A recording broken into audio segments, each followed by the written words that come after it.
Hello everyone, welcome back to the Harsha DSC classes. ఈరోజు మనం ఈ వీడియోలో వచ్చేసి తెలుగు మెథడాలజీకి సంబంధించినటువంటి ప్రాక్టీస్ బిట్స్ అయితే చూద్దాము. అందులో ఫస్ట్ బిట్ వచ్చేసి విద్యార్థుల సంపూర్ణ మూర్తిమత్వాన్ని అభివృద్ధి చేసేది. ఆప్షన్స్: ఫస్ట్ వచ్చేసి విద్యా ప్రణాళిక, ఆప్షన్ 2 వార్షిక ప్రణాళిక, ఆప్షన్ 3 పాఠ్య ప్రణాళిక, ఆప్షన్ 4 సహపాఠ్య ప్రణాళిక.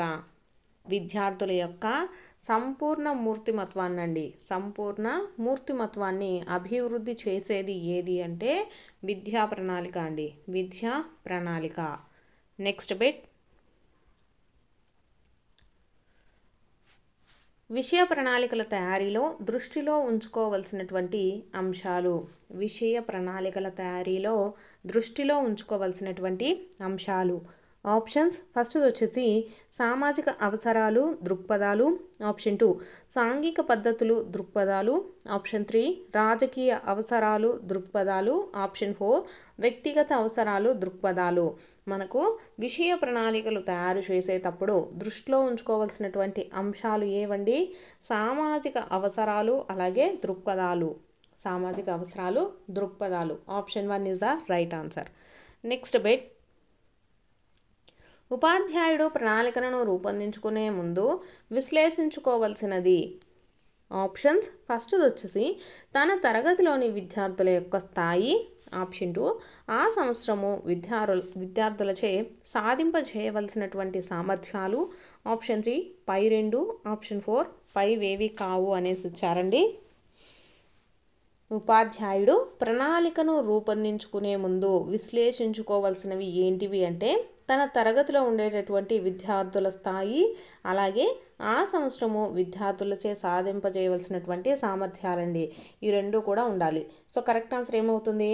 Option 3. Next question,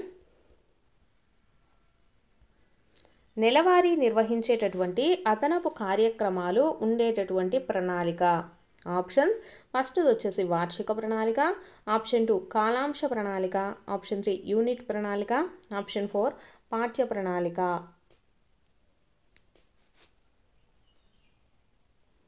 correct answer వచ్చేసి వార్షిక ప్రణాళిక అండి. నెలవారీ నిర్వహించేటటువంటి అదనపు కార్యక్రమాలు ఉండేటటువంటి ప్రణాళిక ఏది అంటే వార్షిక ప్రణాళిక. నెక్స్ట్ క్వశ్చన్, శిక్షణ బదలాయింపు సూత్రాన్ని అనుసరించి ప్రధాన వాచక అధ్యయనం ఇందుకు తోడ్పడుతుంది. శిక్షణ బదలాయింపు సూత్రాన్ని అనుసరించి ప్రధాన వాచక అధ్యయనం అండి ఇందుకు తోడ్పడుతుంది. ఆప్షన్స్: ఫస్ట్ వచ్చేసి భాషా లక్ష్యాల సాధన ద్వారా విద్యార్థులలో పఠనాశక్తిని పెంపొందించడం, ఆప్షన్ 2 మాతృభాష ద్వారా సాధించినటువంటి భాషా నైపుణ్యాన్ని ఇతర భాషల అధ్యయనానికి వినియోగించడము, ఆప్షన్ 3 భాషా నైపుణ్యాల అభివృద్ధి ద్వారా భాషా లక్ష్యాలను సాధించడం కోసం, ఆప్షన్ 4 భాషాభిరుచి పెంపొందించడం ద్వారా విరామ కాలాన్ని సద్వినియోగం చేయటం అనేసి ఇచ్చారండి. సో ఇక్కడ మనకి ఏమడిగారు? శిక్షణ బదలాయింపు సూత్రం అండి. శిక్షణ బదలాయింపు సూత్రాన్ని అనుసరించి ప్రధాన వాచక అధ్యయనం ఎందుకు ఉపయోగపడుతుంది, ఎందుకు తోడ్పడుతుంది అంటే మనకు మాతృభాష ద్వారా సాధించినటువంటి భాషా నైపుణ్యాలను ఇతర భాషల యొక్క అధ్యయనానికి వినియోగించడం. So option 2 is the right answer. ఇక్కడ మనకు శిక్షణ బదలాయింపు అనేసి ఇచ్చారండి. అంటే మనకు ఒక దాంట్లో నేర్చుకున్నది ఇంకో దాంట్లో ఉపయోగపడాలన్నమాట. కాబట్టి కరెక్ట్ ఆన్సర్ ఏమవుతుంది? ఆప్షన్ 2. నెక్స్ట్ క్వశ్చన్, విద్యార్థుల్లో భాషాభిమానము సాహిత్యాభిమానము పెంపొందించడానికి తోడ్పడేవి ఏవి? ఆప్షన్స్: ఫస్ట్ వచ్చేసి విజ్ఞాన యాత్రలు, ఆప్షన్ 2 భాషా విహార యాత్రలు, ఆప్షన్ 3 వినోద యాత్రలు, ఆప్షన్ 4 పాఠశాల పరిసరాలు. సో ఇక్కడ క్వశ్చన్ చూసుకున్నట్లయితే మనకు విద్యార్థులలో భాషాభిమానం అండి, భాషాభిమానము అలాగే సాహిత్యాభిమానము పెంపొందించడానికి తోడ్పడేవి ఏవి అంటే భాషా విహారయాత్రలు అండి. భాషా విహారయాత్రలు. నెక్స్ట్ క్వశ్చన్, పిల్లల జ్ఞాన నిర్మాణమే ప్రధాన లక్ష్యంగా విద్యా విధానం ఉండాలని చెప్పింది. సో ఇక్కడ ఆప్షన్స్ ఫస్ట్ది NPE 1986, option 2 POA 1991, option 3 NCF 2005, option 4 APSCF 2011. పిల్లల జ్ఞాన నిర్మాణమే ప్రధాన లక్ష్యంగా విద్యా విధానం ఉండాలని చెప్పింది ఎవరు అంటే ఎన్సిఎఫ్ 2005 అండి. ఎన్సిఎఫ్ 2005. నెక్స్ట్ క్వశ్చన్, 1-2 తరగతుల పాఠ్య పుస్తకాలను ఏ పద్ధతి ఆధారంగా బోధిస్తున్నారు? 1-2 తరగతుల యొక్క పాఠ్య పుస్తకాలను వచ్చేసి ఏ పద్ధతి ఆధారంగా బోధిస్తున్నారు? ఆప్షన్స్ ఫస్ట్ది వచ్చేసి కథా పద్ధతి, ఆప్షన్ 2 పద పద్ధతి, ఆప్షన్ 3 వాక్య పద్ధతి, ఆప్షన్ 4 అక్షర పద్ధతి.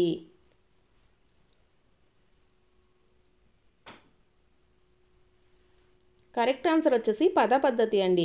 1-2 తరగతుల పాఠ్య పుస్తకాలను వచ్చేసి ఏ పద్ధతి ఆధారంగా బోధిస్తున్నారు అంటే పద పద్ధతి ద్వారా.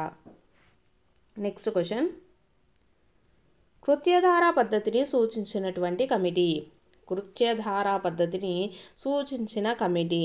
ఇక్కడ మనకు ఆప్షన్స్ ఫస్ట్ది వచ్చేసి Yashpal committee, option 2 Mudaliar commission, option 3 Ishwarbhai Patel committee, option 4 1986 NPE అనేసి ఇచ్చారండి. కృత్యధారా పద్ధతిని ప్రవేశపెట్టింది ఎవరు అంటే మనకు ఈశ్వరీభాయ్ పటేల్ కమిటీ అండి.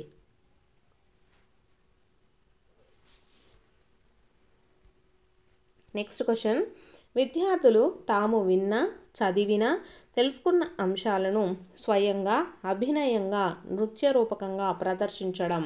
ఆప్షన్స్ ఫస్ట్ది వచ్చేసి భావనా చిత్రము, ఆప్షన్ 2 వచ్చేసి నృత్యాభినయము, ఆప్షన్ 3 ఏకపాత్రాభినయము, ఆప్షన్ 4 చర్చలు అనేసి ఇచ్చారండి.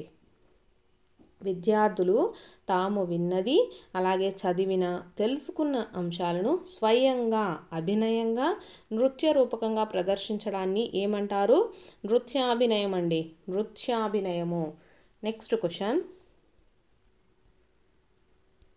రాష్ట్ర విద్యా ప్రణాళిక చట్టం 2011 భాషా బోధన ఆధారపత్రం ఆధారంగా పాఠ్య పుస్తకాలలో ఉండవలసినటువంటి ఇతివృత్తాలకు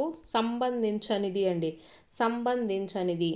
ఆప్షన్స్ ఫస్ట్ది వచ్చేసి ఉగ్రవాద చర్యలకు ప్రోత్సాహము, ఆప్షన్ 2 దేశభక్తి విలువలు, ఆప్షన్ 3 పర్యావరణం ప్రకృతి, ఆప్షన్ 4 కాల్పనికత, అలాగే సృజనాత్మకత.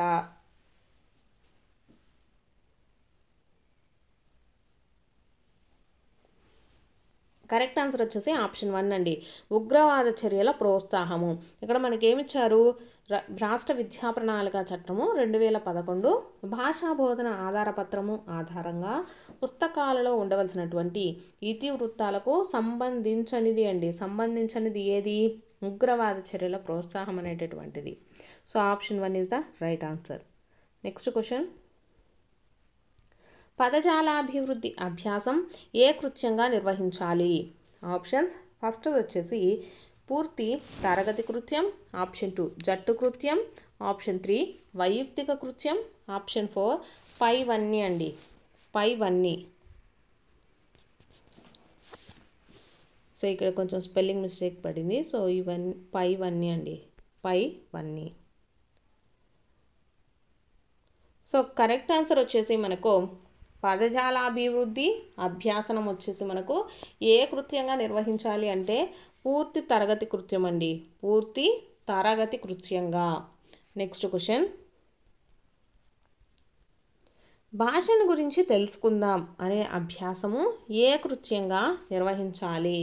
భాషను గురించి తెలుసుకుందాం అనే అభ్యాసనము ఏ కృత్యంగా నిర్వహించాలి?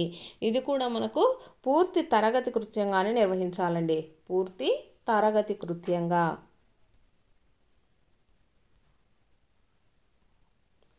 నెక్స్ట్ క్వశ్చన్ వచ్చేసి విద్యార్థులు స్వయంగా అభ్యాసనం చేయడానికి, స్వీయ మూల్యాంకనానికి, స్వీయ వ్యక్తీకరణకు తోడ్పడే పుస్తకాలు ఏవి? ఆప్షన్స్ ఫస్ట్ వచ్చేసి పరామర్శ గ్రంథాలు, ఆప్షన్ 2 అభ్యాసన పుస్తకాలు, ఆప్షన్ 3 నిఘంటువులు, ఆప్షన్ 4 గోడ పత్రికలు. సో మనకు కరెక్ట్ ఆన్సర్ వచ్చేసి అభ్యాసన పుస్తకాలండి. విద్యార్థులు స్వయంగా అభ్యసనం చేయడానికి అలాగే స్వీయ మూల్యాంకనానికి స్వీయ వ్యక్తీకరణకు తోడ్పడే పుస్తకాలు ఏవి అంటే అభ్యాసన పుస్తకాలు. నెక్స్ట్ బిట్,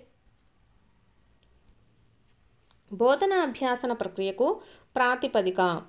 ఆప్షన్స్, ఫస్ట్ వచ్చేసి పాఠ్య పుస్తకాలు, ఆప్షన్ 2 పరామర్శ గ్రంథాలు, ఆప్షన్ 3 నిఘంటువులు, ఆప్షన్ 4 అభ్యాస పుస్తకాలు.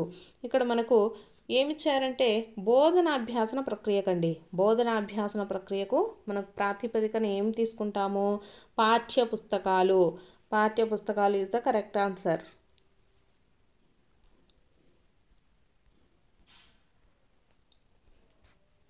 నెక్స్ట్ క్వశ్చన్ వచ్చేసి పాఠశాలలో తయారు చేసుకున్న భాషకు సంబంధించిన బోధనా సామాగ్రి ప్రదర్శన చేయటం.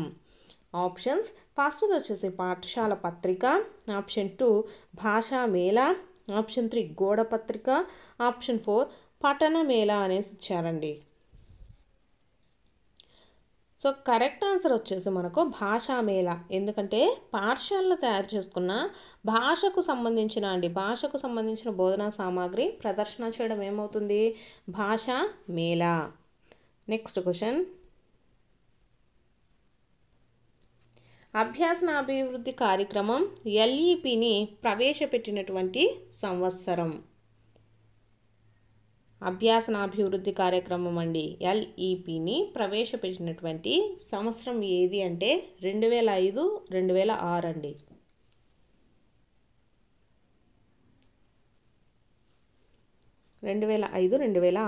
నెక్స్ట్ బిట్, చార్టులు, ఫ్లాష్ కార్డ్స్, చిత్రాలు, దేశపటాలు ఏ రకమైనటువంటి సామాగ్రి? ఆప్షన్స్, ఫస్ట్ వచ్చేసి శ్రవ్య బోధనాభ్యాసన సామాగ్రి, ఆప్షన్ 2 దృశ్య బోధనాభ్యాసన సామాగ్రి, ఆప్షన్ 3 దృశ్య శ్రవణ బోధనాభ్యాసన సామాగ్రి, ఆప్షన్ 4 ప్రత్యేక విద్యార్థులకు సంబంధించినటువంటి సామాగ్రి. సో ఇక్కడ మనకు చార్టులు అలాగే ఫ్లాష్ కార్డ్స్ కానీ చిత్రాలు దేశపటాలు ఇవన్నీ వచ్చేసి మనకు ఏ రకమైన సామాగ్రి అండి? దృశ్య బోధనా సామాగ్రి. నెక్స్ట్ క్వశ్చన్, 6 నుంచి 14 సంవత్సరాల లోపు బాల బాలికలందరికీ నిర్బంధ ఉచిత విద్యను అందించాలని తెలిపే రాజ్యాంగ అధికరణ ఏది? 6 నుంచి 14 సంవత్సరాల లోపు అండి బాల బాలికలందరికీ నిర్బంధ ఉచిత విద్యను అందించాలని తెలిపే రాజ్యాంగ అధికరణ వచ్చేసి మనకు ఎన్నోదండి? 21A అండి. 21A అనేది మనకు 6 నుంచి 14 సంవత్సరాలలోపు బాలబాలికలందరికీ నిర్బంధ ఉచిత విద్యను అందజేయాలని తెలిపేటటువంటి రాజ్యాంగ అధికరణ. నెక్స్ట్ క్వశ్చన్, ప్రతి విద్యార్థిపై దృష్టి కేంద్రీకరించడమే కాకుండా ప్రతి తరగతికి ఒక ఉపాధ్యాయుడు బాధ్యత వహించడము ఈ కార్యక్రమం యొక్క ఉద్దేశము. సో ఇక్కడ మనకు ఆప్షన్స్, ఫస్ట్ వచ్చేసి క్లిప్, ఆప్షన్ 2 వచ్చేసి రీడ్ అండి, option 3 SLM cards, option 4 claps అనేసి ఇచ్చారు. సో కరెక్ట్ ఆన్సర్ వచ్చేసి క్లిప్ అండి, CLIP క్లిప్. ప్రతి విద్యార్థిని దృష్టి కేంద్రీకరించడమే కాకుండా ప్రతి విద్యార్థికి కూడా ఒక ఉపాధ్యాయుడు బాధ్యత వహించడం అనేది ఏ కార్యక్రమ ఉద్దేశం అంటే క్లిప్ అండి. నెక్స్ట్ బిట్, విద్యార్థులు తమకున్న పరిజ్ఞానంతో పుస్తకంలోని విషయాన్ని గ్రహించి వారి సొంత ఆలోచనలు అభిప్రాయాలతో సమీక్షను రాయటం.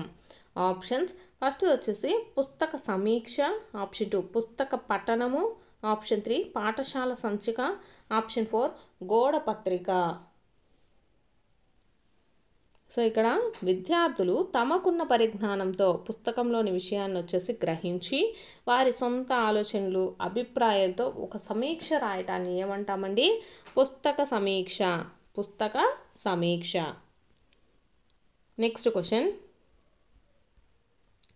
పని దినాలకు అనుగుణంగా పాఠ్యాంశాలను సూచించేది. పని దినాలకు అనుగుణంగా పాఠ్యాంశాలను సూచించేది. ఆప్షన్స్, ఫస్ట్ వచ్చేసి విద్యా ప్రణాళిక, ఆప్షన్ 2 పాఠ్య ప్రణాళిక, ఆప్షన్ 3 వార్షిక ప్రణాళిక, ఆప్షన్ 4 పీరియడ్ ప్రణాళిక. ఇక్కడ పని దినాలకండి మనకు మొత్తం ఒక సంవత్సరంలో పని దినాలు ఎన్ని ఉంటాయండి? 220 పని దినాలు ఉంటాయన్నమాట. ఈ 220 పని దినాలను దృష్టిలో పెట్టుకొని వాళ్ళు ఏ ఏ పాఠ్యాంశాలను బోధించాలి అనేటటువంటి అంశాలను వాళ్ళు ఒక ప్రణాళిక అయితే వేసుకుంటారు. సో ఆ ప్రణాళికను ఏమంటాము? వార్షిక ప్రణాళిక అంటారండి. వార్షిక ప్రణాళిక. పని దినాలకు అనుగుణంగా పాఠ్యాంశాలను సూచించేది ఏది? వార్షిక ప్రణాళిక. అలాగే ఒక పీరియడ్కి సంబంధించినటువంటిది, అంటే ఒక పాఠ్యాంశము ఆ పీరియడ్లో ఏది బోధించాలి అనేటటువంటి దాన్ని తెలియజేసేదే పీరియడ్ ప్రణాళిక. అలాగే పాఠ్య ప్రణాళిక అంటే ఒక పాఠం మొత్తాన్ని తీసుకొని ఆ పాఠానికి సంబంధించినటువంటి మొత్తం ప్రణాళికలను వేసినట్లయితే దాన్ని పాఠ్య ప్రణాళిక, లెసన్ ప్లాన్ అనేసి చెప్తాము. నెక్స్ట్ బిట్, ఉపాధ్యాయుడు ఒక విద్యా సంవత్సరంలో తాను బోధించే తరగతులకు సబ్జెక్టు వారీగా మొత్తం పాఠ్యాంశాన్ని బోధించడానికి తయారు చేసుకునేటటువంటి ప్రణాళిక ఏది?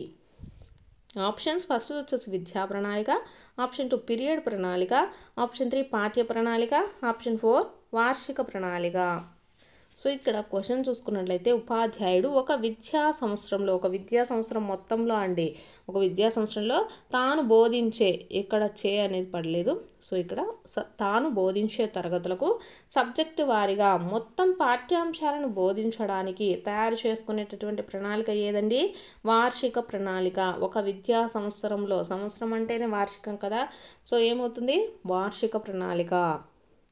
నెక్స్ట్ బిట్, పాఠశాల పని దినాల సంఖ్య ఎంత? పాఠశాల యొక్క పని దినాల సంఖ్య వచ్చేసి మనకు 220 అండి. 220 పని దినాలు ఉంటాయి. So option 4 is the right answer. ఇవి వచ్చేసి మనకు తెలుగు మెథడాలజీకి సంబంధించినటువంటి ప్రాక్టీస్ బిట్స్. మన ఛానల్లో వచ్చేసి అన్ని సబ్జెక్టులకు సంబంధించినటువంటి ప్రాక్టీస్ బిట్స్ అయితే ఉన్నాయండి. సో ప్రతి ఒక్కరు కూడా ఏవైనా ప్రాక్టీస్ చేయాలి అనుకుంటే ఒకసారి వీడియోస్లలోకి వెళ్ళి ప్రాక్టీస్ చేసుకోవాల్సిన సబ్జెక్టులు మొత్తం మీకు లైన్గా కనిపిస్తాయి. ఏ సబ్జెక్ట్ కావాలనుకుంటే ఆ సబ్జెక్ట్ అయితే ప్రాక్టీస్ చేసుకోండి. సో వీడియో చూస్తున్న వాళ్ళు మీకు వీడియో నచ్చినట్లయితే తప్పకుండా లైక్ చేసి సబ్స్క్రైబ్ కూడా చేసుకోండి.